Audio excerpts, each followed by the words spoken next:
పాలస్తీనా జాతి విముక్తి పోరాటం వర్ధిల్లాలి. संघर्ष कोई धर्म का झगड़ा नहीं है. कोई ना कोई तो इनको फंड कर रहा है, कोई ना कोई तो कह रहा है इनसे कि आप जाके प्रदर्शन करिए, क्योंकि संगठित तौर पे हो रहा है. पहले टाटा के जूडियो स्टूडियो में हो रहा है, फिर आनंद महिंद्रा के शोरूम में हो रहा है, और भी जगह होंगे या पहले भी हो चुके होंगे जो हमारी नॉलेज में शायद ना हो, लेकिन ये पोस्ट करते हैं बाकायदा.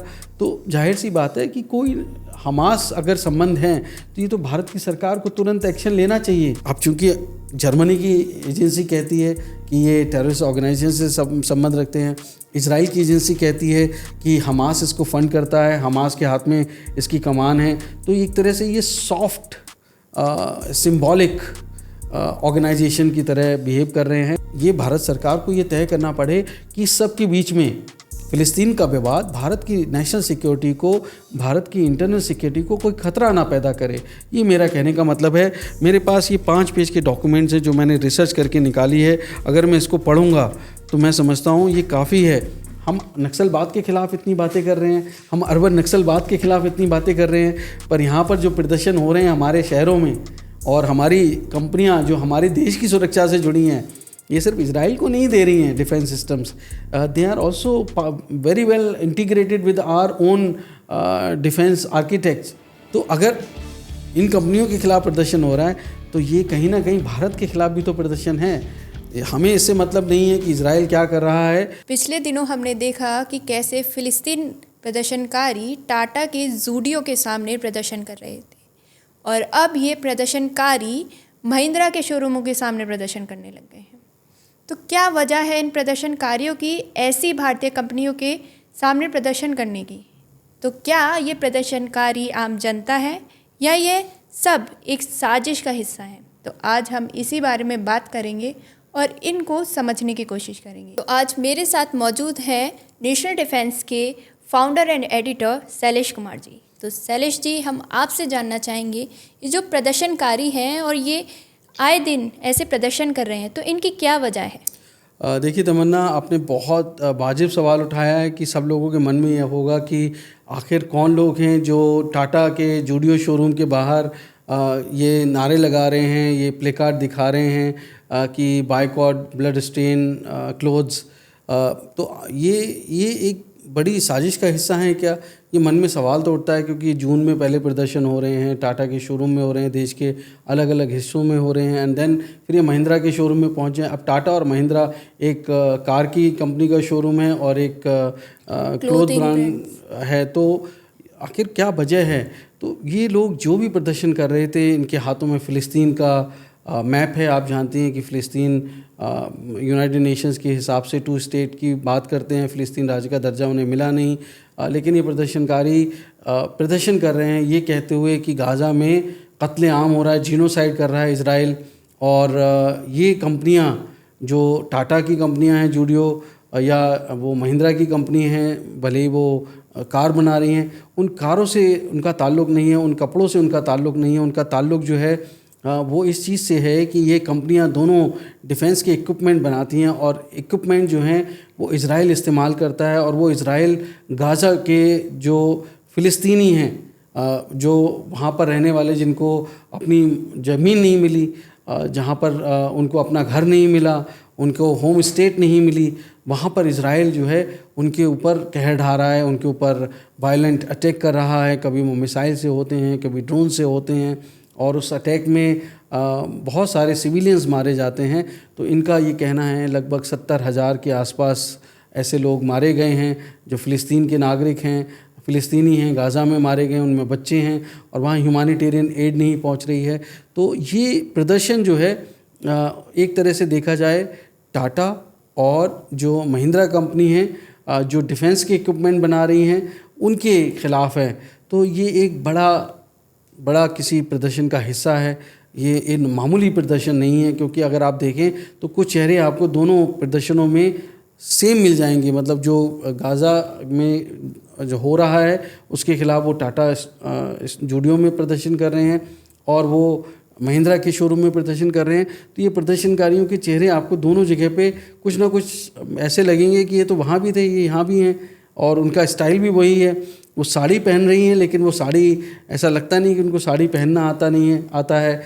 वो कुर्ते पजामे पहन रहे हैं, ऐसा लगता नहीं कि वो कुर्ते वेश पजामे। बदलकर जैसे। तो इसका मतलब है कि वो अपना कुछ छुपा रहे हैं। तो अब आप इसमें क्या साजिश देखते हैं कि क्या साजिश हो सकती है? प्रदर्शनकारी हैं, ये सब कर रहे हैं, तो इसके पीछे किसकी साजिश हो सकती है? देखिए, वैसे तो ये काम जो है वो सरकारी एजेंसियों का है, इंटेलिजेंस एजेंसियों का है, पुलिस का है।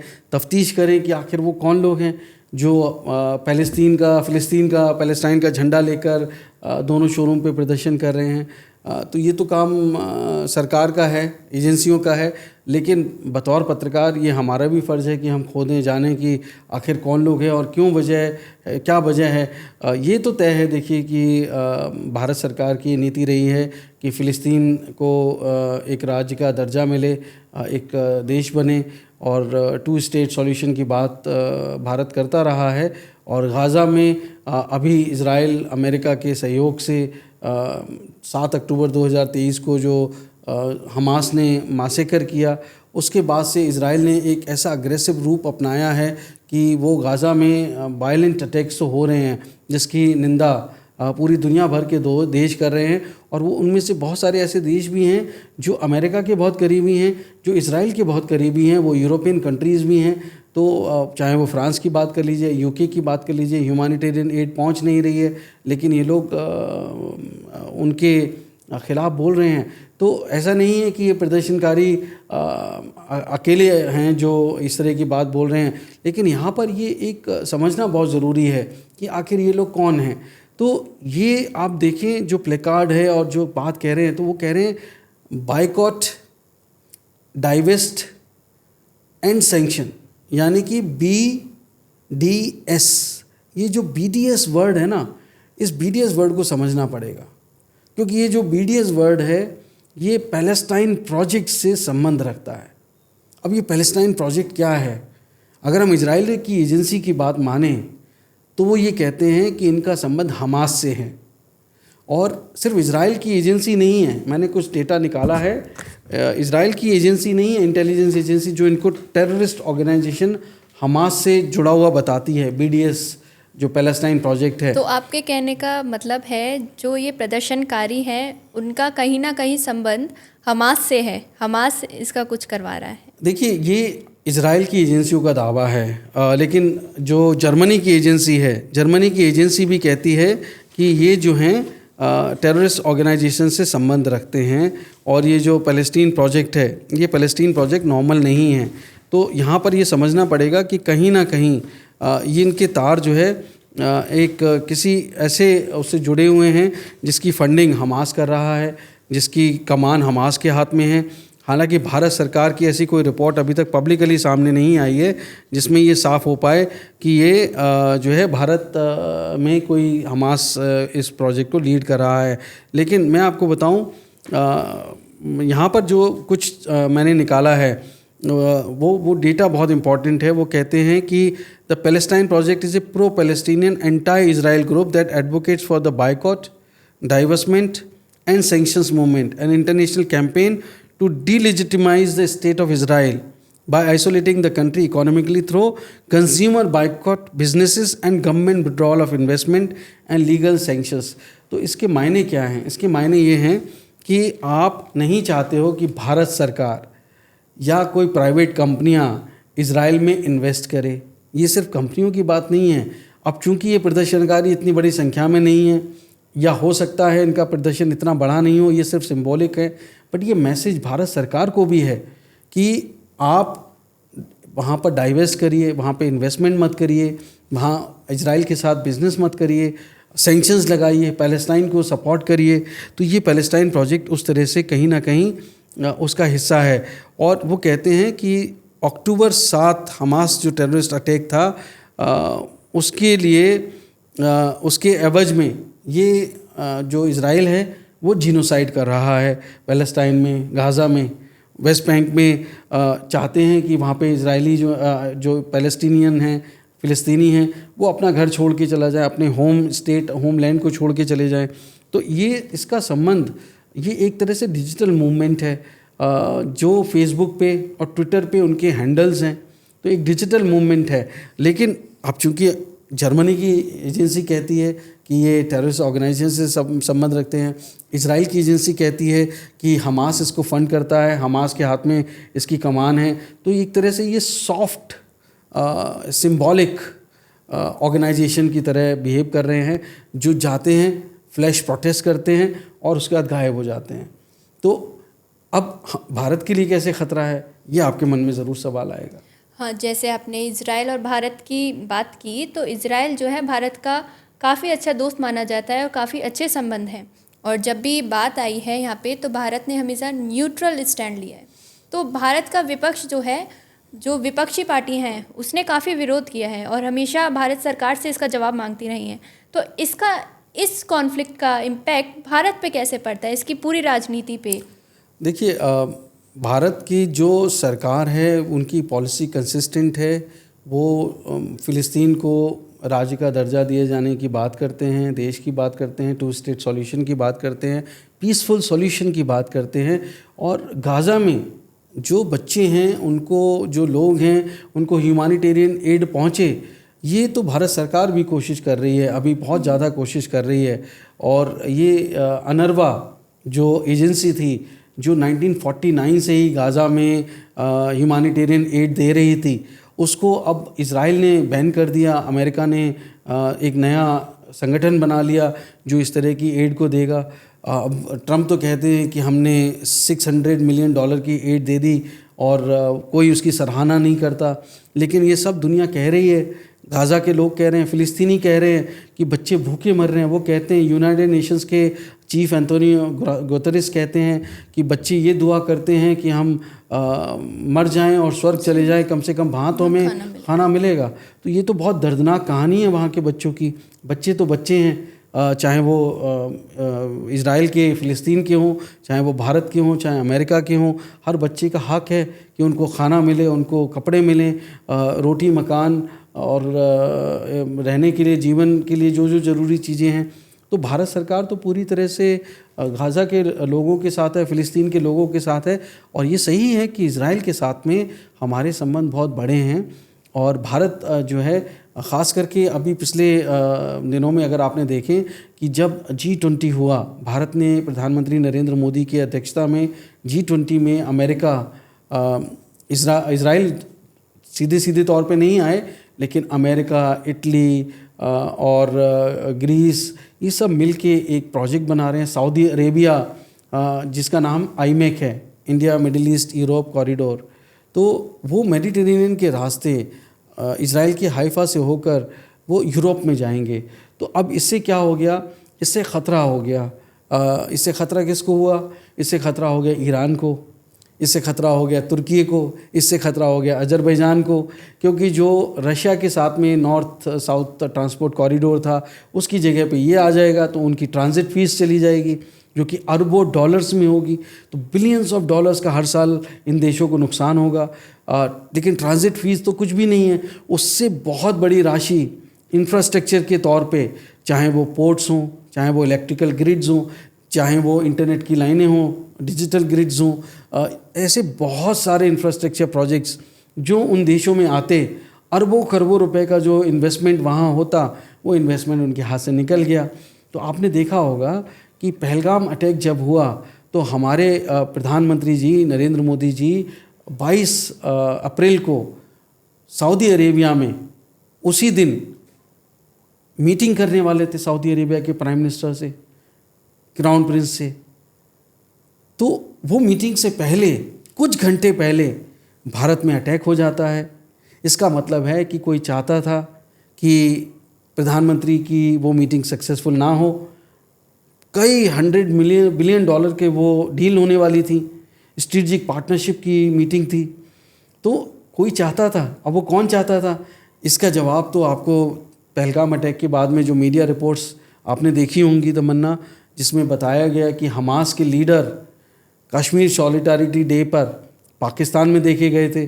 जैश ए मोहम्मद, वो आसिम मुनीर, पाकिस्तान के जनरल आर्मी चीफ से भी मिले। तो जनरल आसिम मुनीर के बारे में साफ कहा गया है, भारत सरकार ने कहा है कि जिस तरह से उन्होंने डिविजिव बयान दिया, बहुत ही रिलीजियस लाइन पे फैनेटिक स्टेटमेंट दिया, तो वो उसके पीछे हैं। पहलगाम अटैक उसके बाद हुआ, तो पाकिस्तान का हाथ तो है ही, लेकिन हमास का वहाँ होना अपने आप में बहुत बड़ी बात है। पाकिस्तान की सीनेट में पाकिस्तान के सीनेटर ने ये साफ साफ बयान दिया था उससे पहले कि हमने गाज़ा में इज़राइल के साथ मिलकर ईरान के साथ मिलकर जो हमास है उनके साथ मिलकर, या डायरेक्ट नाम नहीं लिया भले ही, लेकिन हमास का नाम तो लिया उन्होंने कि उनके साथ मिलकर हमने आईमेक प्रोजेक्ट को we have buried it under the rubble of Gaza, मतलब हमने उसको कंक्रीट में मिला दिया। तो ये इसका मतलब साफ है। और ये हम जानते हैं कि हमास का कहीं ना कहीं रोल है पहलगाम अटैक में। इजराइल ने भी ये बात कही और इजरायली एम्बेसडर भी सामने आए और इतने सारे बयान आए। आपका मतलब पहलगाम अटैक में कहीं ना कहीं हमास जुड़ा हुआ है, हमास के कहीं ना कहीं कनेक्शन देखने को मिलते हैं पाकिस्तान को, जिसने यूज़ करके शायद पहलगाम अटैक करवाया। अब आप देखिए बहुत बड़ी साजिश का हिस्सा है, क्योंकि हम चीन हमास को सपोर्ट करता है, इजराइल साफ साफ कहता है, उनके पास ये डॉक्यूमेंट्री एविडेंसेस हैं, उन्होंने जो रेड्स किए हैं, जो उन्होंने मिलिट्री असैसिनेशंस किए हैं, हमास के लीडर्स को मारा है, उसके बाद में उनको कई बार ये सबूत मिले हैं कि हमास को ईरान सपोर्ट करता है और ईरान को फंडिंग से लेकर पूरी सह वो चीन की है। तो ये कहीं ना कहीं अगर आप देखें कि अब जो प्रोटेस्ट हो रहे हैं, और अगर जर्मनी की एजेंसी कह रही है, इजराइल की एजेंसी कह रही है कि जो पैलेस्टाइन प्रोजेक्ट है, जो डिजिटल प्रोजेक्ट है, जो एक सॉफ्ट प्रोजेक्ट है, जो प्रदर्शनकारी हैं, जो BDS कर रहे हैं, उनका सीधा सीधा मकसद, सीधा सीधा संबंध हमास से है, तो आप देखिए कि भारत की सुरक्षा को क्या ख़तरा नहीं है। क्या ये अगर कह रहे हैं कि टाटा और महिंद्रा डिफेंस के प्रोजेक्ट्स इजराइल के साथ ना करे, उनके साथ ड्रोन, उनके साथ एयर डिफेंस, उनके साथ दूसरे इंटेलिजेंस, सर्विलेंस, रिकनेसेंस के प्रोजेक्ट्स ना करे, तो इसका मतलब क्या है? हाइफा पोर्ट अडानी को मिला है, तो हाइफा पोर्ट आईमेक प्रोजेक्ट से होकर, जो प्रोजेक्ट है वो हाइफा से होकर जाएगा। कल को ग्रीस इटली हिस्सा बना है, इटली ने BRI छोड़ दिया तो वो आईमेक का हिस्सा है, और वो पाकिस्तानी सीनेटर कह रहा है हमने उसको आईमेक प्रोजेक्ट को, और ये सच बात है कि आईमेक प्रोजेक्ट जब शुरू हो रहा था उससे जस्ट पहले 7 अक्टूबर हुआ 2023, तो ये बहुत बड़ी साजिश का हिस्सा नहीं है क्या कि आईमेक प्रोजेक्ट शुरू होने से या अनाउंस होने की केवल 1 महीने के अंदर अंदर 7 अक्टूबर की घटना हो जाती है और कोई कंडेम नहीं करता उसको कि इजराइल के लोग मारे गए, बंधक बना लिए गए। इजराइल बार बार यूनाइटेड नेशन सिक्योरिटी काउंसिल में कहता है कि आपके बच्चे हमारे बच्चे हैं, हम गाज़ा में चाहते हैं कि पहले फ़िलिस्तीनी रहें, हम ह्यूमैनिटेरियन एड देना चाहते हैं, पर एक बार आप हमास को तो कंडेम करें। हमास सिविलियन की आड़ में इस तरह की आतंकवादी गतिविधियों को अंजाम दे रहा है, वो ह्यूमैनिटेरियन एड को कैप्चर कर लेता है और उसका इस्तेमाल आतंकवादी गतिविधियों में करता है। वो गाज़ा के लोगों का, वो फ़िलिस्तीन के लोगों का भला नहीं चाहता है। तो ये अब ये पूरी जियोपॉलिटिकल मैंने आपको स्टोरी बताई कि आखिर अंदर की कहानी ये है। तो ये तो भारत की सरकार, भारत की एजेंसियां, इंटेलिजेंस एजेंसियां, भारत की जो पुलिस है, जो लोकल इंटेलिजेंस यूनिट्स हैं, उनको ये देखना चाहिए कि प्रदर्शनकारी कौन है, इनका असली नाम क्या है, इनका असली धंधा क्या है, और ये प्रदर्शन कर रहे हैं तो ये क्या प्रदर्शन किसी बड़े प्रोजेक्ट का हिस्सा तो नहीं है, और ये सब कुछ ओपन डोमेन में है। मैं पत्रकार हूँ। आपको क्या लगता है कि इंडिया में जो ये प्रदर्शनकारी हैं वो किसकी वजह से काम कर रहे हैं? कौन सी एजेंसीज इनके पीछे हो सकती हैं? देखिए कोई ना कोई तो इनको फंड कर रहा है, कोई ना कोई तो कह रहा है इनसे कि आप जाके प्रदर्शन करिए, क्योंकि संगठित तौर पे हो रहा है। पहले टाटा के जूडियो स्टूडियो में हो रहा है, फिर आनंद महिंद्रा के शोरूम में हो रहा है, और भी जगह होंगे या पहले भी हो चुके होंगे जो हमारी नॉलेज में शायद ना हो, लेकिन ये पोस्ट करते हैं बाकायदा। तो जाहिर सी बात है कि कोई हमास अगर संबंध हैं तो ये तो भारत की सरकार को तुरंत एक्शन लेना चाहिए, और अगर वो नहीं ले रहे हैं, हो सकता है जो प्रदर्शन कर रहे हैं उनमें से बहुत सारे लोगों को पता ही ना हो कि वो किसके कहने पे कर रहे हैं। किसी एक आध को पता हो, या हो सकता है कि वो उस प्रदर्शन में वो चेहरा सामने ही ना आया हो। तो ये this is not my work, this is up to the government, it is up to the agencies to investigate. और ये भारत की सुरक्षा को हम इस बारे में बिल्कुल क्लियर हैं कि गाज़ा के लोगों को, चाहे वो फ़िलिस्तीनी हो या और जो दूसरे लोग रह रहे हैं, दूसरी नेशनलिटीज़ के लोग रह रहे हैं, उनकी लाइफ बचनी चाहिए। जीवन बहुमूल्य है, किसी का भी जीवन हो, वो चाहे मैं कहता हूँ आतंकवादी संगठन भी क्यों ना हो, वो भी अगर गलत राह पे है तो सही राह पे आएँ। जीवन सबका कीमती है। बच्चे चाहे वो इज़राइल के हों, चाहे वो फ़िलिस्तीनियों के हों, बच्चे तो बच्चे हैं, तो उनमें भेद नहीं होना चाहिए। सबकी जान बचना चाहिए और ये हक है, हर बच्चे को खाना मिलना चाहिए, हर महिला को सुरक्षा मिलनी चाहिए, सबकी इज्जत बराबर है। लेकिन ये भारत सरकार को ये तय करना पड़े कि सबके बीच में फ़िलिस्तीन का विवाद भारत की नेशनल सिक्योरिटी को, भारत की इंटरनल सिक्योरिटी को कोई खतरा ना पैदा करे। ये मेरा कहने का मतलब है। मेरे पास ये 5 पेज के डॉक्यूमेंट्स हैं जो मैंने रिसर्च करके निकाली है। अगर मैं इसको पढ़ूंगा तो मैं समझता हूँ ये काफ़ी है। हम नक्सलवाद के ख़िलाफ़ इतनी बातें कर रहे हैं, हम अर्बन नक्सलवाद के ख़िलाफ़ इतनी बातें कर रहे हैं, पर यहाँ पर जो प्रदर्शन हो रहे हैं हमारे शहरों में, और हमारी कंपनियाँ जो हमारे देश की सुरक्षा से जुड़ी हैं, ये सिर्फ इजराइल को नहीं दे रही हैं defence systems, they are also very well integrated with our own defence architects. तो अगर इन कंपनियों के खिलाफ प्रदर्शन हो रहा है तो ये कहीं ना कहीं भारत के खिलाफ भी तो प्रदर्शन है। हमें इससे मतलब नहीं है कि इजराइल क्या कर रहा है, हमें तो ये मतलब है कि सब लोग एक न्याय की बात करें और सबको न्याय मिले, पर भारत की आंतरिक सुरक्षा किसी भी कीमत पर कॉम्प्रोमाइज़ नहीं हो। भारत सरकार को तुरंत कदम उठाना चाहिए। इन प्रदर्शनकारियों की पूरी तह तक पहुँचे और जाने कि इनका क्या मकसद है। और जैसे कि गाज़ा में हो रहा है कि बच्चे मर रहे हैं भूख से, तो हम भी यही चाहते हैं उनसे जल्द से जल्द मदद पहुंचाई जाए, उन्हें ह्यूमैनिटेरियन एड पहुंचाई जाए। नई स्टोरीज़ के लिए बने रहिए नेशनल डिफेंस के साथ। जय हिंद, वंदे मातरम।